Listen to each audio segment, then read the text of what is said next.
Donc, je vais essayer de vous parler d'un vaste sujet que je vais juste effleurer, puisque beaucoup d'études ont eu lieu ces dernières années sur la pollution lumineuse et la biodiversité. Alors déjà, la pollution lumineuse, c'est en résulte d'un état de fait. On voit bien sur la carte tout en haut. Alors, je crois qu'il y a des petits qui n'apparaissent pas là. Vous voyez sur la carte mondiale, c'est quand même un privilège des pays de l'hémisphère nord et notamment des pays dits civilisés, où on a énormément développé l'éclairage public et avec des intentions d'ailleurs de vouloir le développer dans les pays où il n'y a pas d'éclairage pour le moment, en se disant que c'est tellement mieux de pouvoir voir la nuit. Donc, aujourd'hui, c'est un septième de la surface du globe qui est déjà concerné par cet éclairage public et cette pollution lumineuse avec une augmentation constante de 5 à 10% par an. On estimait à plus de 8 750 000 pour les lumineux en France, donc on est sur quelque chose qui va être très important. Ça représente 50% des dépenses énergétiques et électriques de la collectivité, donc c'est loin d'être négligeable. On a des communes aujourd'hui qui éteignent non pas pour des raisons de pollution lumineuse pour la biodiversité, mais simplement pour des raisons d'économie et d'autres d'économie d'énergie. Et on a bien sûr des impacts sur le déplacement et la biologie des espèces. Alors là, vous avez le monde, vous avez la France, on voit bien que quand même on est dans le secteur le plus concerné en France, avec la partie nord, et puis vous avez la Seine-et-Marne où vous êtes dans le halo privilégié des gens bien éclairés. Hop là. Alors, plusieurs effets sur la biodiversité, bon, certains que je vais détailler plus par la suite, des effets attractifs, aussi bizarre que cela puisse paraître. L'un des pires effets, c'est justement cet effet attractif. Des effets répulsifs, où là, en effet, la notion de trame noire prend son sens, puisque les espèces fuient la lumière, donc si on laisse des passages sans lumière, les espèces pourront se déplacer. Beaucoup d'impact sur l'orientation et le déplacement, alors ça concerne les oiseaux, mais pas que, ça concerne un certain nombre d'autres espèces qui vont chercher la lumière, y compris les espèces qui vivent dans l'eau et qui font des migrations jour-nuit en verticalité, et donc qui vont se retrouver perturbées par cette présence de lumière permanente. Une altération de la communication. Certaines espèces communiquent avec la lumière. Forcément, quand il y a de la lumière, on n'arrive plus vraiment à communiquer. L'altération du processus de reproduction. Alors, ça concerne les animaux, mais aussi énormément les végétaux. Et au final, c'est quelque chose qu'on méconnaît, mais on parle souvent de pollution lumineuse pour les animaux. On perturbe aussi énormément les végétaux. Et bien sûr, on crée des déséquilibres entre les espèces avec une sélection par la lumière. Alors, sélection positive, c'est-à-dire certaines espèces qui vont profiter de la lumière et certaines autres qui vont, au contraire, s'éloigner de la lumière. Et puis, pour ceux qui sont attirés par la lumière, il y a aussi une sélection positive pour certains prédateurs et puis une sélection négative pour ceux qui sont attirés par la lumière mais qui seront mangés. Cela contribue à la fragmentation des habitats avec un impact sur la distribution des espèces, certaines espèces qui pourraient être sur le territoire et qui vont le fuir uniquement parce que la lumière les dérange. Là, on peut parler de beaucoup d'espèces. On peut prendre l'exemple, en effet, des chauves-souris, où on voit les populations de chauves-souris s'effondrer, notamment les espèces qui fuient la lumière se raréfier, voire totalement disparaître de secteurs trop éclairés. Des perturbations au sein des écosystèmes, puisqu'un écosystème éclairé, comme je vous disais, va créer ces fameux déséquilibres avec ces notions de prédateur-proie, où les prédateurs vont avoir plus de nourriture que prévu, puisqu'on va les regrouper au niveau des points lumineux, et puis des perturbations de l'horloge biologique avec des dérèglements. Alors, sur les effets répulsifs, il y a eu plusieurs travaux, et notamment une grosse thèse qui a été réalisée sur l'impact sur les chauves-souris, où on s'aperçoit que certaines chauves-souris fuient tellement la lumière qu'elles vont se déporter complètement dans des zones complètement obscures. C'est notamment le cas des rhinolophidés. Bon, c'est trop compliqué. Donc, la petite chauve-souris qui se trouve en bas, ou alors des myotis. Alors, les myotis, c'est des chauves-souris qui sont qui pourrait être relativement répandues, mais qui, alors il y a plusieurs espèces à chaque fois, mais qui vont se retrouver largement défavorisées par la lumière. Au contraire, il y a d'autres espèces qu'on verra après qui, elles, vont avoir tendance à être attirées, mais dans une certaine mesure. Je vous parlais des vers luisants et des lucioles, dès qu'on les éclaire, communiquent par la lumière, forcément, ça leur pose un gros problème et donc ils vont essayer de fuir la lumière, ou en tout cas ceux qui la fuient vont avoir de meilleurs succès de reproduction parce qu'ils auront cet effet de pouvoir retrouver le mâle pour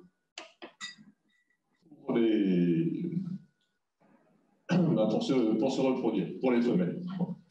Et donc, une rue éclairée, donc c'est en gros un point lumineux tous les 50 mètres, pour certaines espèces, c'est un obstacle totalement infranchissable. Donc, quand vous multipliez ça par le nombre d'éclairages, et justement, cet effet de halo qui naît à partir d'un certain nombre d'éclairages, on se rend compte qu'il y a beaucoup de zones qui sont très désertées. Après, on a les effets attractifs. Alors, avec une attraction des insectes qui peut être sur plus de 500 mètres autour d'un point lumineux. Multiplié par le nombre de points lumineux, vous voyez un petit peu l'impact surfacique que ça peut avoir. Et notamment, c'est surtout les longueurs d'onde proches des UV qui vont provoquer cette attraction.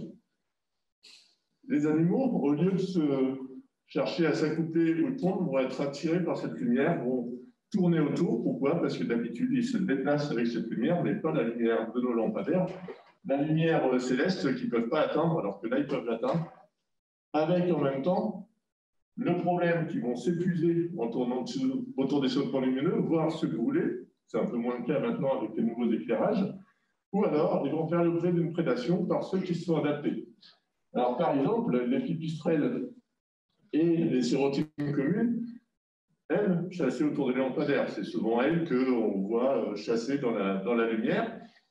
Des espèces qu'on pense être favorisées, alors elles sont favorisées dans une certaine mesure. C'est-à-dire que là encore, les études ont montré que oui, elles étaient attirées par la lumière, à profiter de ça pour se nourrir, donc en créant des équilibres dans leur tronc, mais qu'au-delà d'un certain seuil d'éclairage, elles-mêmes commençaient à disparaître parce qu'il y a un moment, trop de lumière, toute la lumière pour elles, et par conséquent, on a des effets comme ça, des gradients qui montrent que les pipistrelles communes et les sérotines communes, même dans les territoires éclairés, mais de la proche des zones très éclairées, notamment dans les secteurs dans lesquels on se trouve, les populations régressent également à cause de cet éclairage public. Après, on a des effets insidieux. Souvent, on nous dit ah, on a trop de pigeons dans l'église, mais souvent, on éclaire l'église. Or, les pigeons, c'est comme les poules. Il y a les poules, pour les faire pondre, vous les éclairez à un certain moment, de façon à déclencher la ponte. Pourquoi? Parce que la ponte, elle est liée à la durée du jour. La plupart des animaux, et notamment chez les oiseaux, la ponte se fait en fonction de la durée du jour. Donc, lorsqu'on éclaire en permanence, on stimule la ponte et donc, au final, on fait en sorte que les pigeons vont se reproduire plusieurs fois dans l'année. Et après, on se plaint des pauvres pigeons qui n'ont rien demandé, mais qui profitaient juste de l'éclairage et aussi quelquefois de la chaleur provoquée par l'éclairage, puisque souvent nos belles églises sont éclairées avec des halogènes. En tout cas, il y en a encore. Et puis, quand on attire les papillons de nuit, c'est pareil, on se plaint beaucoup des processionnaires. Le problème, c'est qu'on les attire. C'est-à-dire qu'on attire tous les papillons de nuit. Et que si, dans votre ville, vous avez des chênes ou des pins, selon la processionnaire, le premier endroit où ils vont se reproduire, c'est l'endroit le plus près de la source qui les a réunis, c'est-à-dire le point lumineux. Et donc, on se dit qu'au final, en éclairant, on fait en sorte de colporter le problème, en tout cas le densifier, dans les arbres concernés par la zone urbaine.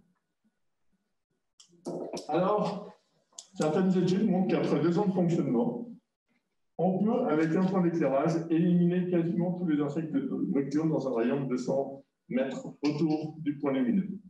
Donc, les insectes sont attirés, et puis, en effet, soit ils se brûlent, soit ils se font manger. Et donc, comme ils sont tous attirés là, au final, petit à petit, on épuise les populations. De même, les chauves-souris, certes, pour certaines, on favorise la chasse, mais pour celles qui sont lucifuges, on va retarder le départ pour les périodes de chasse. Ils vont essayer de trouver un créneau où il y a moins d'éclairage, quand ça existe. Mais on va aussi perturber les accès aux îles d'hibernation, donc souvent les souterrains. Si l'endroit est éclairé, avant de le quitter, avant de l'abandonner, avant de devoir en trouver d'autres, ce qui devient de plus en plus rare, des sites de reproduction qui sont souvent dans des combles de maisons ou dans des combles de bâtiments et qui vont de nouveau se retrouver défavorisés si le bâtiment est éclairé en permanence. Et avec cette fragmentation du paysage qui fait qu'en effet, on n'a plus la même répartition des espèces de chauves-souris et plus la même répartition des proies. Donc avec des proies qui vont quitter les espaces nocturnes pour aller dans les espaces éclairés et par conséquent, celles qui ont besoin de milieux sombres pour chasser, on se retrouve avec moins de proies parce qu'elles sont toutes dans la partie elle-même plus éclairée. Donc on favorise les chauves-souris luciphiles aux dépens des lucifuges, donc celles qui aiment la lumière aux dépens de celles qui n'aiment pas. Alors, c'est bien connu, ça a été beaucoup évoqué, la perturbation de la migration des oiseaux, notamment. Les oiseaux qui, eux aussi, se déplacent en fonction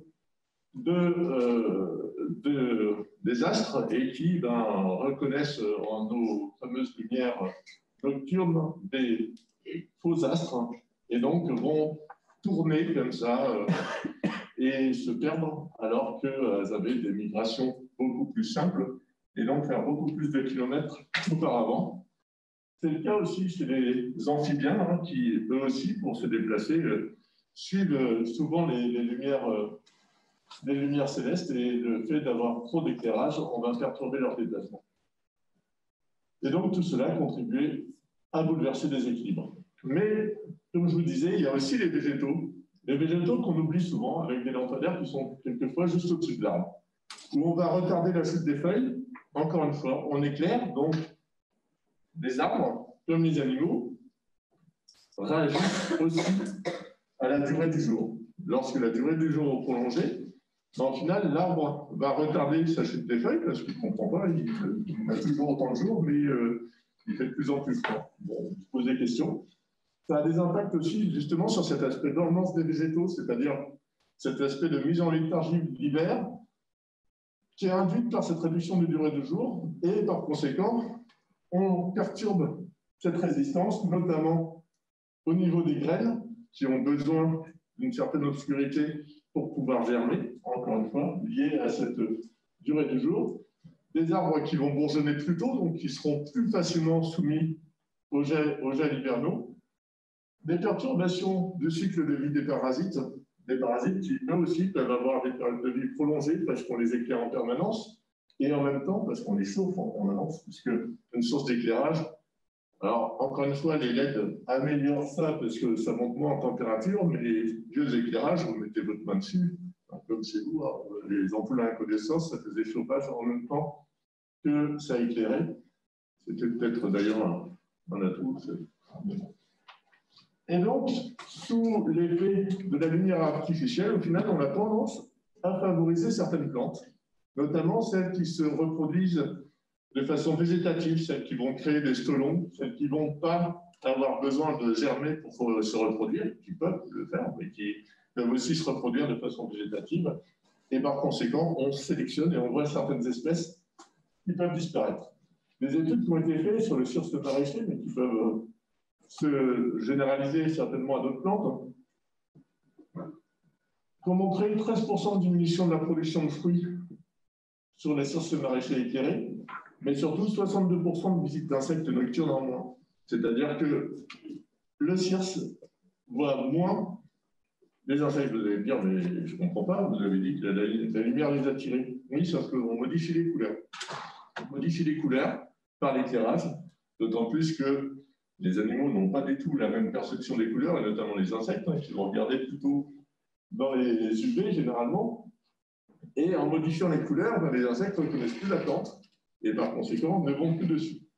Alors tout à l'heure, on parlait, je reviens sur cet aspect végétaux, on parlait que ça concernait surtout les animaux nocturnes, ça perturbe aussi les animaux diurnes, hein, puisque, et les végétaux en permanence qui sont diurnes et nocturnes, puisqu'au final, ces modifications vont se reporter toute la journée et sur tous les animaux qui ont été éclairés, et les animaux diurnes également, et on le verra après avec le cas de l'humain. On modifie les couleurs et donc on diminue le taux de fécondation. Les insectes vont moins sur la plante, on baisse la fécondation et on peut créer la disparition de certaines plantes à fleurs. C'est-à-dire que certains milieux qui pourraient accueillir certaines plantes, on ne comprend pas pourquoi elles ne sont pas là, hein, peut-être que ça peut être lié à l'éclairage. Et les impacts, ils n'en restent pas là. Ils concernent également la santé humaine pour cette molécule qu'on appelle la mélatonine, qui est une hormone qui est induite par l'absence de lumière. Tous ont fait de la mélatonine pour pouvoir rentrer, nous aussi, en dormance et s'endormir la nuit.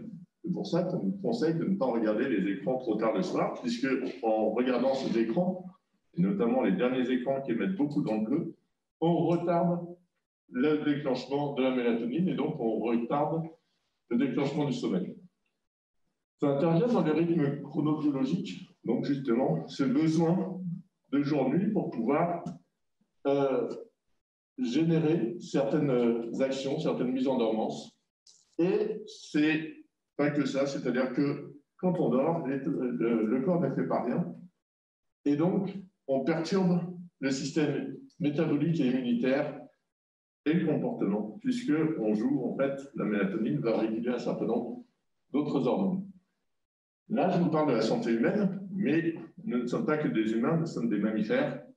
Et quand je vous disais que ça perturbe aussi les animaux diurnes, c'est-à-dire que la biche dans le parc qui est éclairée subit la même chose que l'homme, c'est-à-dire des perturbations aussi de sa sécrétion de mélatonine. Alors, qu'est-ce que ça crée? Comme je vous disais, une inhibition, une perturbation de la production de mélatonine, qui est l'hormone du sommeil, ça va déréguler l'horloge biologique. L'horloge biologique, qui est représentée à côté, elle a un certain nombre de moments dans la journée, avec la nuit, au début de la nuit, une sécrétion de mélatonine, à la fin de la nuit, on arrête la mélatonine, et donc on a besoin comme ça de ce système. Or, on altère le système hormonal qui a besoin, comme je vous disais, de 5 à 6 heures d'obscurité pour bien fonctionner. Ça provoque des insomnies chez les particuliers, et notamment chez les personnes âgées. Alors, vous allez me dire, les gens ne dorment pas sous l'éclairage public. Oui, mais il y a des gens qui dorment à côté d'un éclairage public, qui peuvent avoir des volets ou pas, ou des volets plus ou moins hermétiques à la lumière, et par conséquent, on peut avoir des effets liés à ça sur les secteurs très éclairés. Et il a été clairement montré maintenant qu'on avait des liens très forts entre la mélatonine et l'aggravation de cancer, voire le déclenchement de certains cancers. Et notamment avec cette fameuse longueur d'onde bleue qui est quelque part apparue avec les nouveaux éclairages notamment, puisque les LED, au début, c'est plus trop le cas maintenant, et notamment, ça vous sera expliqué après, il y a un certain nombre de lampes qui sont apparues, mais les LED éclairaient énormément dans les bleus. Or, ces bleus sont très néfastes à la santé et à la biodiversité, avec notamment le développement du cancer du sein. Ça a été montré aussi des responsabilités dans le diabète, la dépression, le stress, l'obésité, les maladies cardiaques. C'est-à-dire qu'on n'est pas dans quelque chose d'anodin. Alors, on ne dit pas que ça provoque tout, c'est un facteur aggravant. Ça entraîne également des perturbations chez les enfants, et ça, on en parle beaucoup avec les écrans, mais c'est aussi le cas quand on éclaire à l'extérieur.